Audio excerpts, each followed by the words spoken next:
What's your favorite kind of cookie to make? I'm a big fan of gingerbread. I love turning out the exact same shape over and over and over and over. You don't even have to be an artist to make gingerbread cookies come out just right. But the best works of art don't come from a mold. They're unique, original, one of a kind. And the greatest work of all time is you.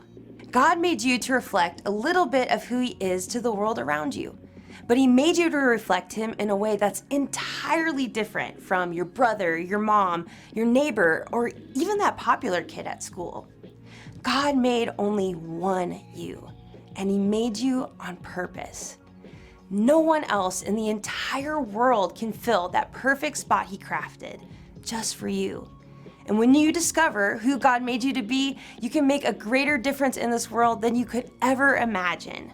That's why individuality is an amazing way to worship God with your life. Because worship is about more than just singing loud. It's all about living loud.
Hey everybody, I'm Graham, and I've got to say I'm super excited about today because we are talking about one of my favorite things. Candy! Have you ever been to one of those candy stores that lets you put all of your favorite candies into one little bag?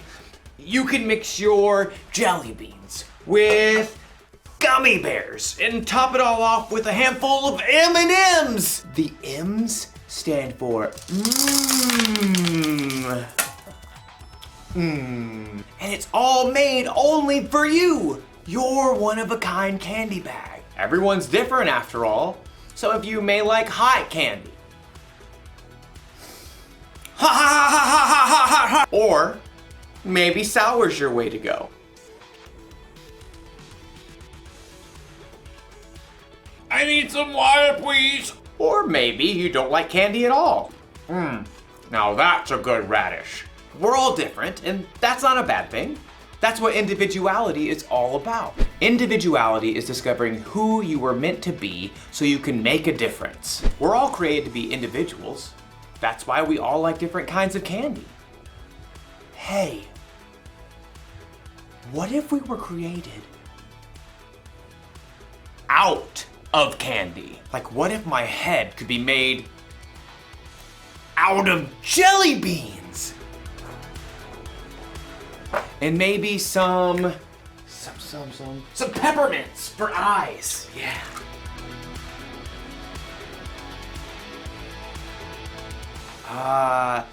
Laffy Taffy nose.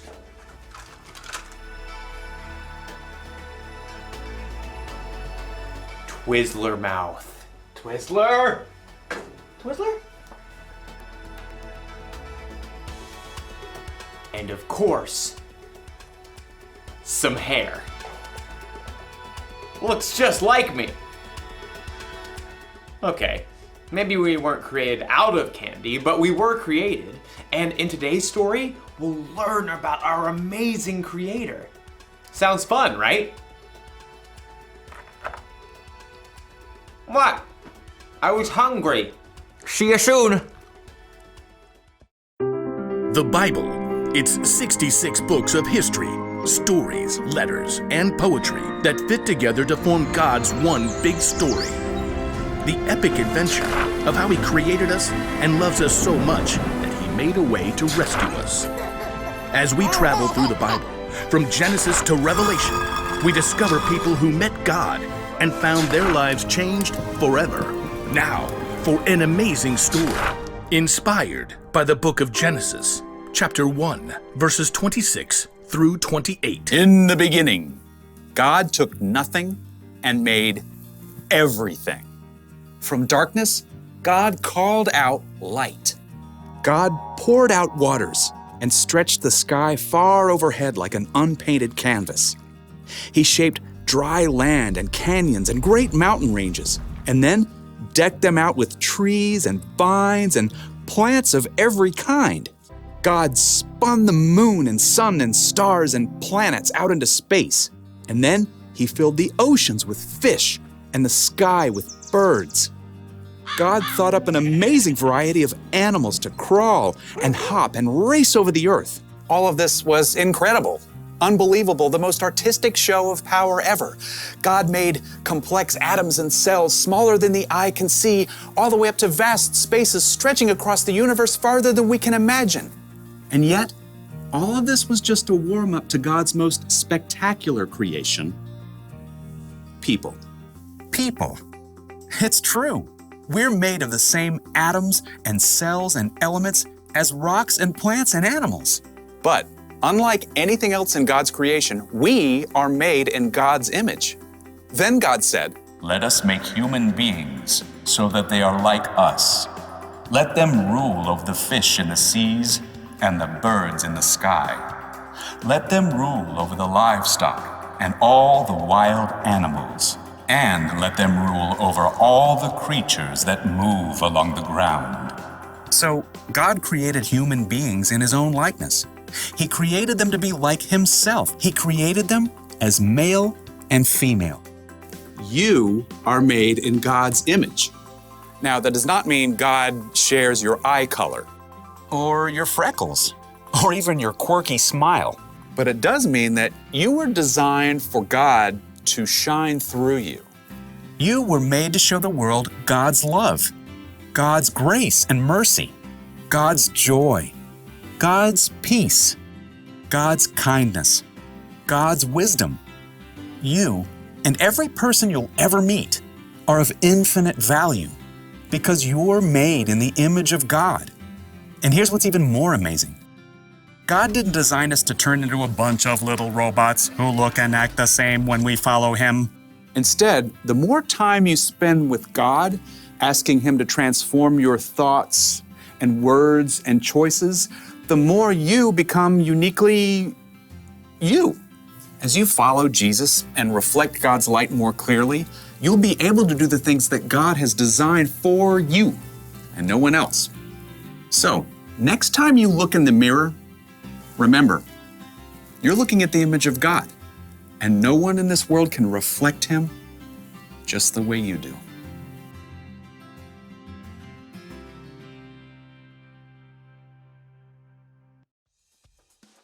When God created the world, He saved the best for last. People. He made us to be like Him. He made us in His image. Maybe that means God looks like us. Or maybe it means God made us with different qualities that could only come from Him. Maybe God made you creative, like He's creative. Ooh, or maybe you're really smart because a smart God made you that way. You could be patient, or kind, confident, or peaceful. And you could top it off with a handful of joyfulness. God is all of those things, and He's given them to each of us in all kinds of different combinations. So here's the one thing to remember today. You were made in God's image. Only you were made the way you are. You're one of a kind. There. I'm done with my new candy self-portrait. What do you think? Not bad. I look delicious. I'll see you next time.